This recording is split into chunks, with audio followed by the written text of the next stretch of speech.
আসসালামু আলাইকুম বন্ধুরা, শুরু করছি উপন্যাস অরুণিকা, লেখিকা সামিয়া বিনতে হামিদ। আপনারা যদি এই উপন্যাসের আগের পর্বগুলো না দেখে থাকেন তাহলে এই ভিডিওর এন্ড স্ক্রিনে সম্পূর্ণ প্লেলিস্টটি পেয়ে যাবেন, সেখান থেকে চাইলে ক্লিক করে আগের পর্বগুলো দেখতে পারেন। চলুন উপন্যাসের পরবর্তী অংশ শুরু করা যাক।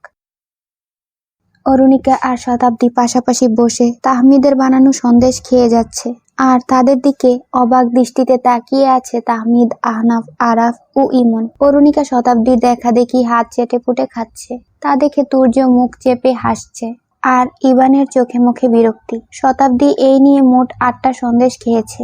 ইবান এবার ভ্রু কুঁচকে বলল, তুমি কি আজ বাড়ি শুধু মানুষের খাবার খেয়ে ফেলবে নাকি? এভাবে কেউ খায়? শতাব্দী আরেকটা সন্দেশ মুখে নিয়ে বলল, আমি সন্দেশ এত ভালোবাসি যে এক্ষুনি পুরো বাজার সামনে এনে দিলেও আপত্তি নেই। আহনাফ অরুণিকার পাশে এসে বসলো, তারপর তার হাতটা ধরে বলল, তুমি আর খেও না। অরুণিকা মাথা নেড়ে বলল, অনেক মজা, আমি আরো খাবো। এত মিষ্টি খেলে তুমি অসুস্থ হয়ে পড়বে। আহনাফ সন্দেশের বাটিটি সরিয়ে টেবিলের উপর তুলে রাখলো। অরুণিকা এবার টেবিলের কাছে গিয়ে পা উঁচিয়ে বাটিটা খুঁজতে লাগলো। অনেক দূরে সরিয়ে রাখায় সে আহনাফের দিকে ক্ষুব্ধ দৃষ্টিতে তাকালো। আহনাফ চোখ গরম করে তাকানোর সাথে সাথে সে মুখ ফুলিয়ে শতাব্দীর পাশে এসে দাঁড়ালো। শতাব্দী হেসে বলল, আমি ভাগ দিচ্ছি। শতাব্দী তার ভাগের সন্দেশ অরুণিকাকে খাইয়ে দিতে যাবে, তখনই ইবান সেই সন্দেশ নিয়ে বলল, তুমি বরং বাকি সন্দেশ নিজের বাড়ি গিয়ে খাও, এখন আমাদের বাসা থেকে বের হও। শতাব্দী তুর্যের দিকে তাকিয়ে বলল, দেখেছ, তোমার বন্ধু আমাকে জোর করে তাড়িয়ে দিচ্ছে। আহনাফ বিরক্তির সুরে বলল, তো তুমি কি এখানেই থেকে যাবে নাকি? শতাব্দী মিষ্টি হেসে বলল, আমার ছোট সখী এখানে, আমার কি এখন ঘরে মন বসে? অরুণিকা শতাব্দীকে জাপটে ধরে বলল, সুতু আপু, তুমি যেও না, আমার সাথে এখানে থাকো। অরুণিকা তার বিছানার কাছে গিয়ে বলল, এখানে আমি থাকি, আমার পাশে তুমি থাকবে। শতাব্দী হেসে বলল, সখী, তুমি বরং আমার বাড়ি চলো, আমরা একসাথে ঘুমাবো। আহনাফ এবার ক্ষুব্ধ চোখে শতাব্দীর দিকে তাকালো। আহনাফের চোখে চোখ পড়তেই শতাব্দী হেসে বলল, জানি থাকতে দেবে না, এমনিতেই বললাম, তবে আজ চলি, আবার আসবো। শতাব্দী বের হতেই অরুণিকা তার পিছু পিছু যেতে লাগলো। তখনই ইমন খপ করে অরুণিকার হাত ধরে বলল, তুমি কোথায় যাচ্ছ বাবু? যা মিষ্টি খেয়েছো, সারা রাত তো ঘুমাতে পারবে না, এখন যাও ঘুমিয়ে পড়ো। অরুণিকা ইমনের হাত ছাড়িয়ে নিয়ে বলল, আমি ঘুমাবো না। শতাব্দী বের হতেই গেটে তালা লাগিয়ে আহনাফ দরজা বন্ধ করে দিল। তারপর তাহমিদকে বলল, এই মেয়ে এতগুলো সন্দেশ খেলো? তাহমিদ বিস্ময়কর কণ্ঠে বলল, এত মজাও হয়নি, তবুও খেয়ে যাচ্ছিল, অদ্ভুত মেয়েটা। তুর্য মুচকি হেসে বলল, অদ্ভুত মেয়েগুলোকে আমার বেশি ভালো লাগে। তুর্যের কথায় তাহমিদ আর আহনাফ ভ্রু কুঁচকে তার দিকে তাকালো। এদিকে রাত 1টায় অরুণিকার কান্নার শব্দে ইবানের ঘুম ভেঙে গেল। বাকিরা বেঘরে ঘুমাচ্ছে। ইবান বিছানা ছেড়ে উঠে তাড়াতাড়ি বাতি জ্বালালো। দেখলো অরুণিকা পুরো বিছানায় বমি করে দিয়েছে, তার মুখটাও শুকিয়ে গেছে। ইবান তাড়াতাড়ি মশারি উঠিয়ে বাকিদের ডাকতে লাগলো। অরুণিকার জামা, বালিশ, বিছানা সব নোংরা হয়ে গেছে। তাহমিদ অপরিচ্ছন্নতা একদমই সহ্য করতে পারে না, কিন্তু অরুণিকার মুখের দিকে তাকিয়ে তার মাথাটাই পুরো এলোমেলো হয়ে গেছে। সে কি করবে কিছুই বুঝতে পারছে না। এর আগে কখনোই বাচ্চাদের বমি পরিষ্কার করার মতো দায়িত্ব তাদের কাঁধে আসেনি, এখন এই কাজটা তাদের জন্য মারাত্মক কাজ হয়ে দাঁড়িয়েছে। আরাফ কাছে এসে অরুণিকাকে তুলতে যাবে, সে আবার গল গল করে বমি করে দিল।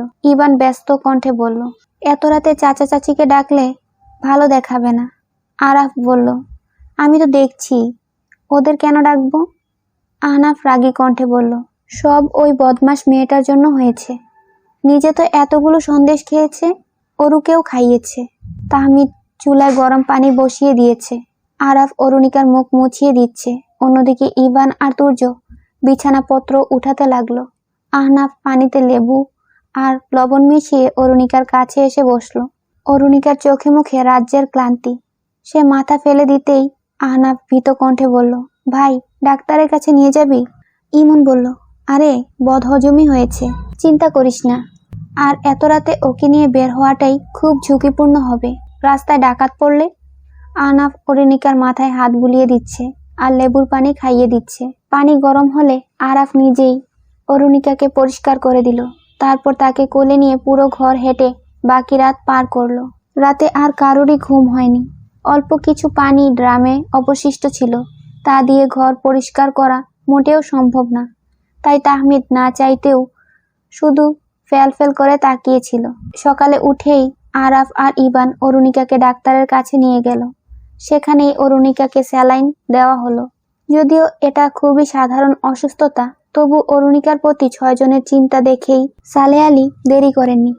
এরপর ডাক্তার জানিয়েছেন ফুড পয়জনিং হয়েছে। তারপর প্রয়োজনীয় ওষুধ লিখে দিয়েছেন। মোট 3 দিন পর অরুণিকা একটু শক্ত হয়েছে, আবার আগের মতো কথা বলছে, হাসছে, খেলছে। এতদিন শুধু বিছানায় শুয়ে শুয়ে ফোনে কার্টুন দেখেই সময় পার করেছিল। এদিকে অরুণিকা অসুস্থ হওয়ার পর থেকেই ইভান শতাব্দীকে ঘরে ঢুকতে দেয়নি। শতাব্দীও মলিন মুখে নিজের ঘরে বসেছিল। সে জানতো না যে ছোট সখী অসুস্থ হয়ে যাবে। সে মায়ের কাছে কান্নাকাটি করে অনেকবার বলল অরুণিকাকে দেখবে, কিন্তু ইভান কিছুতেই অনুমতি দেয়নি। উল্টো শতাব্দীর মাকেই বলে দিয়েছে যাতে শতাব্দীকে একটু নিয়ন্ত্রণে রাখার চেষ্টা করে, নয়তো হাত ফসকে বেরিয়ে যাবে। এসব শুনে শতাব্দীর মা মেয়ের উপরই রেগে গেলেন। একটা অপরিচিত ছেলে এসে যদি এভাবে তার মেয়েকে নিয়ন্ত্রণ আর শাসনের মধ্যে রাখতে বলে, তার রাগ হওয়াটাই স্বাভাবিক। তবে মাস্টারমশাই ইভানের পক্ষ নিয়েই স্ত্রীকে বললেন, ওদের বোন, ওরা চিন্তা করবেই। আজ শতাব্দী যদি অতিরিক্ত সন্দেশ খেয়ে অসুখ বাঁধিয়ে ফেলতো, তুমি কিন্তু তাহমিদের উপর দোষটা চাপিয়ে দিতে। ও যে মিষ্টি দেখে লোভ সামলাতে পারে না, তা আর মাথায় আসতো না। এরপর অরুণিকা সুস্থ হওয়ার পরও শতাব্দী আর সে বাড়িতে যায়নি। বাইরে এসে দাঁড়িয়ে থাকতো। তুর্য ছাড়া আর কারো সাথেই সে কথা বলেনি। তবে প্রয়োজনে আরাফের সাথে কথা বলেছিল। 2 মাস পর মহল্লায় সাজ রব, কারণ এই মহল্লায় অনেক বছর পর বিয়ের আয়োজন হচ্ছে। মহল্লার মেয়ে সিনথিয়ার বিয়ের তারিখ 2 মাস পিছিয়ে ছিল। এখন সেই বিয়ের তারিখ সন্নিকটে এসেছে। বিয়ের যে কত আয়োজন থাকে তা সিনথিয়ার বিয়ে না দেখলে জানা যেত না। এদিকে অরুণিকাও বিয়ে উপলক্ষে নতুন বান্ধবী জুটিয়েছে। সিনথিয়ার অনেক কাজিনই অরুণিকার সমবয়সী। তাদের সাথেই ছোটাছুটি করে তার সময় পার হচ্ছে। অন্যদিকে সিনথিয়ার এঙ্গেজমেন্টের দিনও খুব ধুমধাম করে হয়েছিল। আর সেদিনই তুর্য অনেক মাস পর খোলা গলায় অনেকের সামনে গান গাওয়ার সুযোগটাও পেয়ে যায়। আর তার কণ্ঠে গান শুনে পুরো মহল্লার মানুষজন মুগ্ধ হয়ে পড়ল। সেই সাথে তুর্যর স্বপ্নটাও চমৎকার হাতের স্পর্শ পেল। সিনথিয়ার খালা তুর্যকে আলাদাভাবে এসে সব অনুষ্ঠানে গান গাওয়ার নিমন্ত্রণ দিয়েছেন, সাথে পারিশ্রমিকও ধার্য করলেন। এমন প্রস্তাব শুনে তুর্য সহ তার বাকি 5 বন্ধুও অবাক। সিনথিয়ার খালা নিজেও একজন সঙ্গীত শিল্পী ছিলেন, কিন্তু ভোকাল কর্ডের সমস্যা হওয়ায় তাকে গান ছাড়তে হয়েছিল। এরপর হলুদের অনুষ্ঠানের দিন তিনি নিজের হারমোনিয়ামটি তুর্যকে সবার সামনে উপহার দিলেন, আর তুর্যকে সোশ্যাল মিডিয়াতে তার গান ছাড়ার উপদেশ দিলেন। তাছাড়া তিনি তুর্যকে গান শেখানোর প্রশিক্ষণেও ভর্তি করিয়ে দেওয়ার ইচ্ছে দেখালেন। তিনি আশা দিলেন সিনথিয়ার বিয়ের পর তিনি এই দায়িত্ব নেবেন। আজ সিনথিয়ার বিয়ে। সকাল থেকেই অরুণিকা শতাব্দীর বাড়িতে বসে আছে। নিজের জামা কাপড় নিয়ে সেই যে তৈরি হতে গেছে, এখনো বাসায় আসেনি। শতাব্দী খুব যত্নের সাথে অরুণিকার হাতে মেহেদি লাগিয়ে দিল, তাকে লাল লেহেঙ্গা পরিয়ে হাতে চুড়ি পরিয়ে দিল।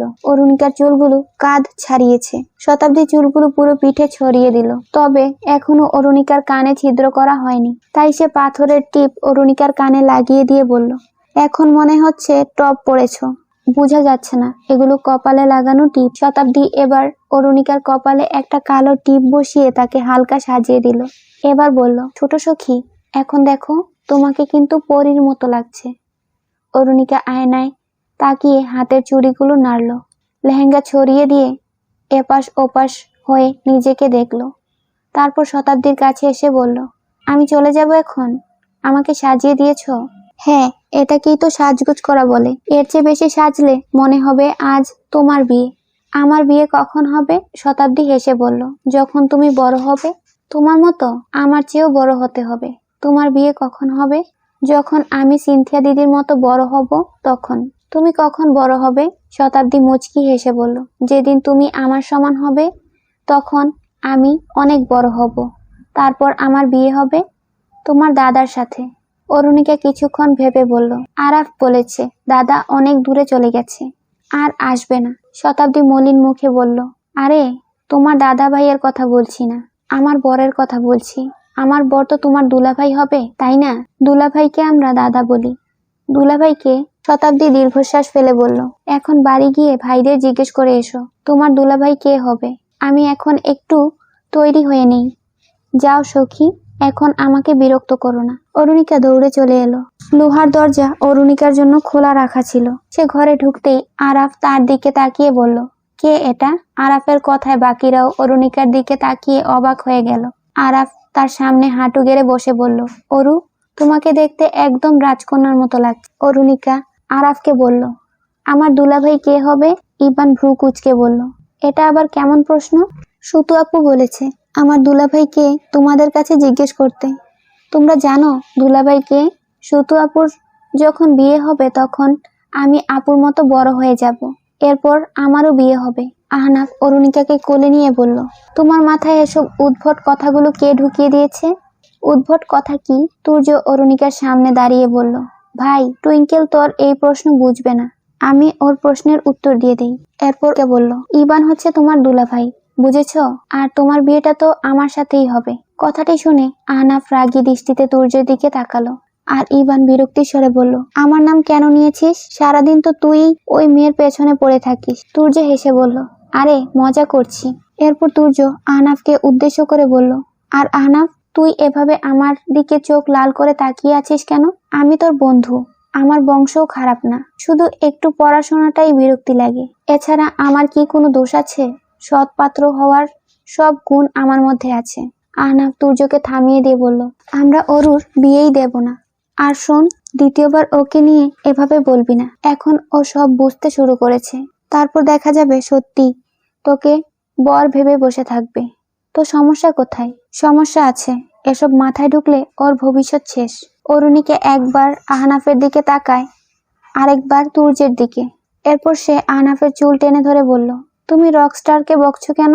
আমি তোমার সাথে কথা বলবো না। আহনাফ রাগী দৃষ্টিতে অরুণিকার দিকে তাকালো।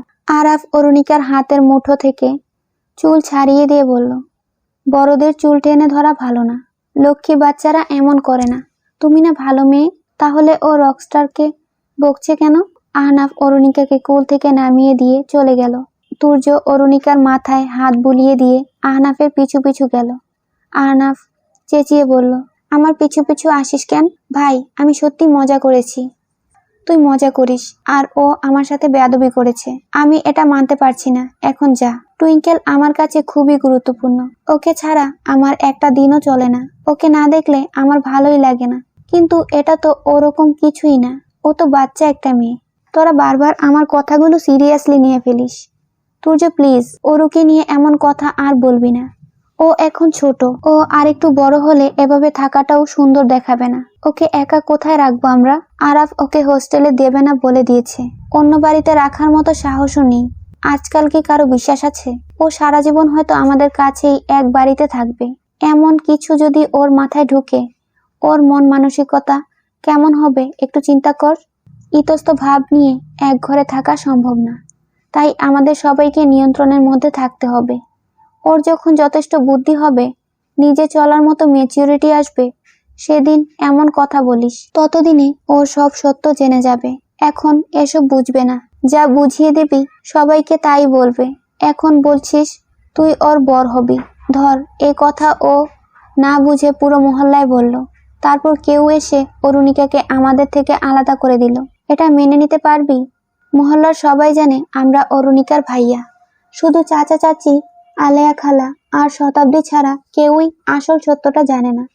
অরুণিকার অভিভাবক নেই।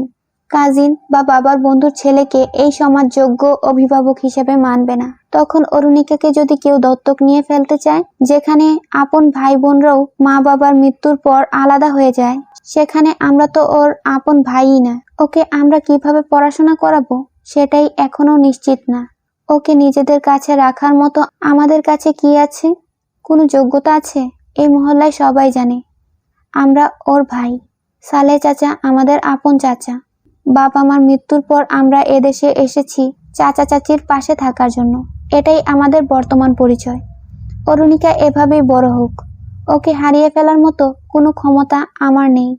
সবাইকে তো হারিয়ে ফেলেছি, আমাদের তো আর কেউ নেই। চাচুর শেষ ইচ্ছাটা কি আমরা ধরে রাখতে পারবো না? সমাজ তো আমাদের অনুভূতি বুঝবে না, ওরা বাস্তবতা দেখবে। আর অরুণিকা আমাদের অনুভূতি। এই অনুভূতি আমাদের প্রতি সেকেন্ডে এই আশা দেখায় যে হয়তো একদিন আমরা আমাদের নিজেদের দেশে ফিরবো, নিজেদের সব অধিকার ফিরে পাবো। একদিন সব ঠিক হয়ে যাবে। ও আমাদের প্রেরণা দিচ্ছে। ওর দায়িত্ব আমাদের মনকে শক্ত করছে। আমরা অনাথ কিশোর হয়েও দুবেলা খাওয়ার মতো ক্ষমতা অর্জনের চেষ্টা করছি।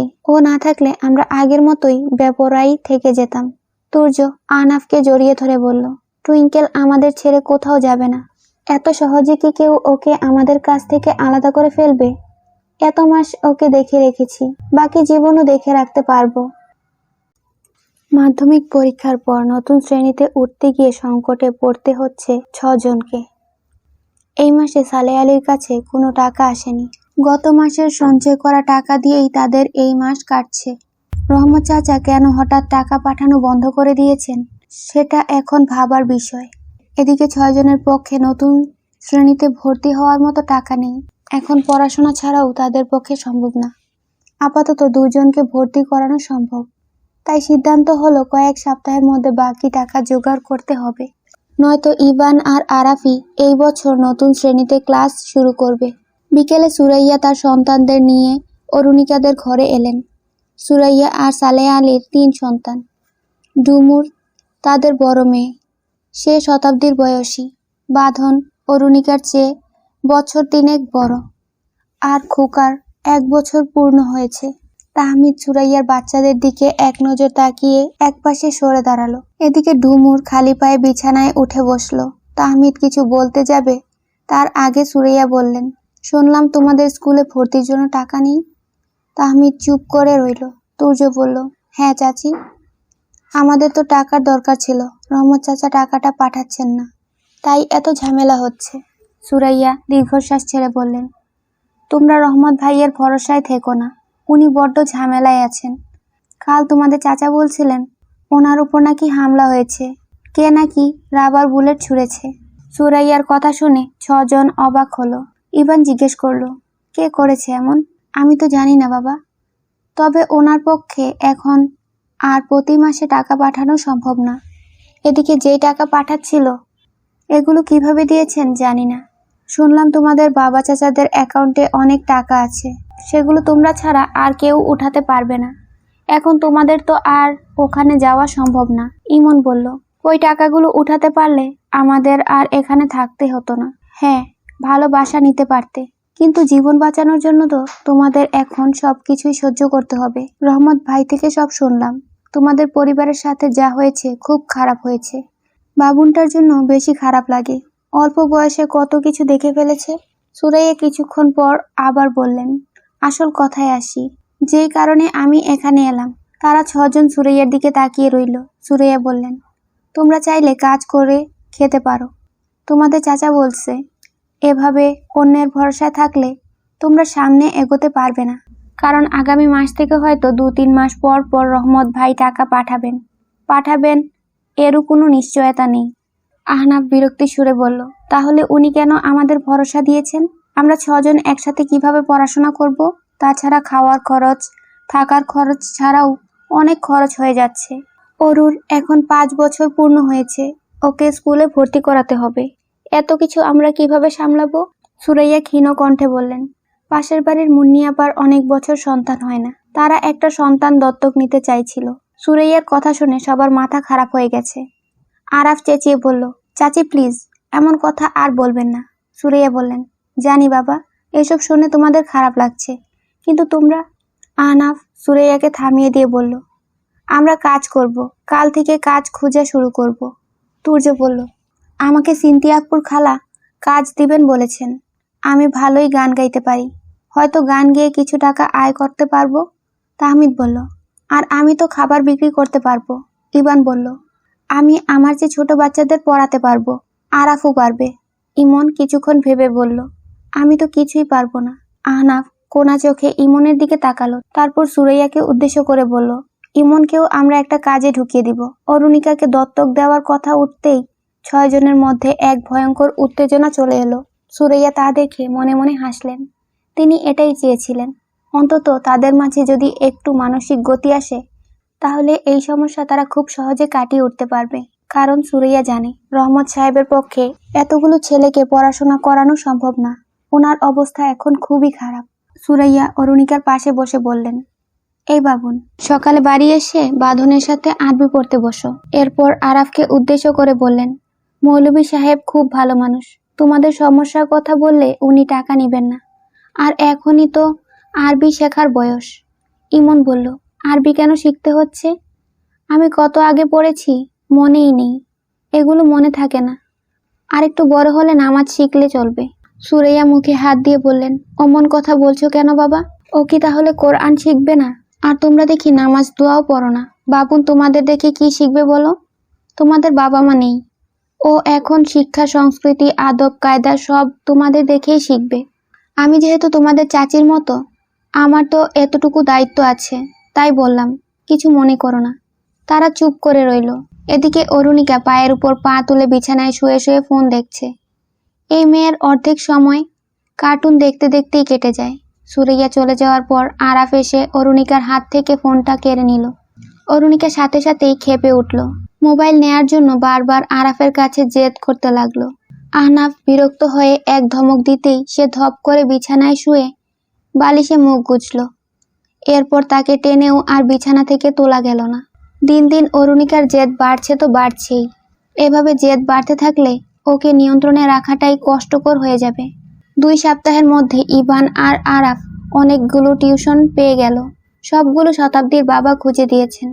1 মাস হলে এই টাকাগুলো দিয়ে তারা নতুন শ্রেণীতে ভর্তি হতে পারবে। কিন্তু তাদের কয়েক সপ্তাহের মধ্যে টাকা লাগবে, কারণ ভর্তির সময় শেষ হয়ে যাচ্ছে। তাই 6 জন মিলে সিদ্ধান্ত নিল, সালে আলী মাস্টারমশাই সহ মহল্লার মধ্যে যাদের অবস্থা ভালো তাদের থেকে কিছু টাকা ধার নেবে। কিন্তু এই ধার নিতে গিয়েই তাদের অনেক লজ্জায় পড়তে হলো। অনেকেই মুখের উপর না করে দিয়েছে, আবার অনেকে খোঁচাও দিয়েছে, কারণ কেউই বিশ্বাস করতে চাইছে না যে তাদের পক্ষে টাকাটা ফেরত দেওয়া সম্ভব। তবে যারা বিশ্বাস করে টাকা ধার দিয়েছিল তাদের আশাহত হতে হয়নি। পরের মাসেই আরাফ আর ইবান টিউশনের পুরো টাকাটা দিয়ে তাদের ঋণ শোধ করে ফেলে। কিন্তু ঝামেলা বাঁধল তখন, যখন দেখলো ঋণ শোধের পর তাদের হাতে আর কোনো টাকা অবশিষ্ট ছিল না। যেই টাকা আছে তা দিয়ে হয়তো ঘর ভাড়া দিতে হবে, নয়তো খাবারের খরচ। মাত্র 3000 টাকা দিয়ে 6 জনের পুরো মাস চালানো মোটেও সম্ভব না। এখন এই মাসে আর কি কি দেখতে হবে সেটা ভাবতেই তাদের মাথাটা এলোমেলো হয়ে যাচ্ছে। অরুণিকা শুকনো মুখে আরাফের দিকে তাকিয়ে আছে। আরাফ অরুণিকার মাথায় হাত বুলিয়ে দিতে লাগলো। অরুণিকা আরাফের টি-শার্ট খামচে ধরে চেঁচিয়ে বলল, তোমরা পচা, আমি তোমাদের সাথে কথা বলবো না। আরাফ অরুণিকার হাত ছাড়িয়ে নিতে নিতে বলল, অরু, এত জেদ কিন্তু ভালো না। তুমি তো লক্ষ্মী মেয়ে, তাই না? আমি ভালো, তোমরা পচা। তুমি, আহনাফ, ইবান, তাহমিদ, তোমরা সবাই পচা। শুধু রকস্টার আর ইমন ভালো। ইমন মুচকি হেসে অরুণিকার পাশে বসে বলল, আমরা যেহেতু ভালো, তাহলে আমাদের কথা রাখবে না? অরুণিকা মাথা নেড়ে বলল, হ্যাঁ রাখবো, কিন্তু আমার কথাও রাখতে হবে। অরুণিকা, আমরা সবাই তোমার কথা রাখবো, কিন্তু একটু অপেক্ষা করতে হবে। এখন তুমি যা চাইছো তা দেওয়া সম্ভব না। অরুণিকা হাত পা ছোড়াছুড়ি করে বলল, না, আমার লাগবেই লাগবে। ইবান ইমনকে সরিয়ে অরুণিকার হাত শক্ত করে চেপে ধরে বলল, আরেকবার যদি জেদ দেখাও, আমার কিন্তু হাত উঠে যাবে। আরাফ অরুণিকাকে ইবানের কাছ থেকে সরিয়ে নিয়ে বলল, হাত উঠে যাবে মানে? তুই ওকে মারবি? ও যা চায় তা না পেলে কি আমরা ওকে মেরে চুপ করাবো? আর তুই ওকে মারবি? এটা কোন সাহসে বলছিস? ইবান আরাফকে আশ্বস্ত করে বলল, আমি ওকে শুধু ভয় দেখাচ্ছি। আরাফ শীতল কণ্ঠে বলল, ভয় দেখাতে হবে না। অরুণিকা আরাফের গলা জড়িয়ে ধরে বলল, আরাফ, তুমি আমাকে সাইকেল কিনে দিবে না? অবশ্যই দেব, কিন্তু এখন না। না, আমার আজকেই লাগবে, এখন লাগবে। অরুণিকা কাঁদো কাঁদো কণ্ঠে বলল, আমি বাবার কাছে যাব, তোমরা সবাই পচা। তাহমিদ অরুণিকার দিকে একটা চকলেট বিস্কুট এগিয়ে দিয়ে বলল, তুমি এটা খাও, তোমার পছন্দের মিল্ক চকলেট বিস্কিট। আমি খাবো না, আমার সাইকেল লাগবে। হঠাৎ তুমি সাইকেল কেন চাইছো? বাঁধনকে চাচু সাইকেল কিনে দিয়েছে, ও আমাকে ওটা ধরতে দেয় না। ওদের সবার সাইকেল আছে, শুধু আমার নেই। ওরা আমায় খেলায় নেয় না। ওরা বলেছে সাইকেল না থাকলে আমার সাথে খেলবে না। আমি ওদের সাথে খেলতে চাই। যারা তোমার সাথে খেলতে চায় না তাদের সাথে তুমি কেন খেলবে? না, আমি ওদের সাথে খেলবো। এবার তুর্য বলল, শতাব্দী খেলে না তোমার সাথে? সুতু আপু তো খেলে না, ও সারাদিন পড়ে। এবার ইবান বলল, ও লক্ষ্মী মেয়ে, তাই পড়ে। এখন তুমিও ওর মতো পড়াশোনা করবে, তারপর তোমাকে সাইকেল কিনে দেব। অরুণিকা এবার মুখ ফুলিয়ে টেবিলের নিচে বসে পড়ল। আহনাফ বলল, ওখানেই বসে থাকো, তারপরও অন্তত চুপ করে থাকো। তোমার চেঁচাগুলো মাথায় লাগছে। অরুণিকা মুখে হাত দিয়ে ফুপিয়ে কেঁদে উঠল। আহনাফ বিরক্তি সুরে বলল, এসব কিন্তু বাড়াবাড়ি হয়ে যাচ্ছে। তুর্য কিছু একটা ভেবে ঘর থেকে বেরিয়ে পড়ল। মিনিট 10 পর সে শতাব্দীকে বাসায় নিয়ে এলো। শতাব্দী আজ অনেকদিন পর অরুণিকাদের বাসায় এসেছে। তাকে দেখে বাকিরা অবাক হলো। ইমন আরাফকে হালকা ধাক্কা দিয়ে ইশারায় ইবান, তাহমিদ আর আহনাফের দিকে তাকাতে বলল।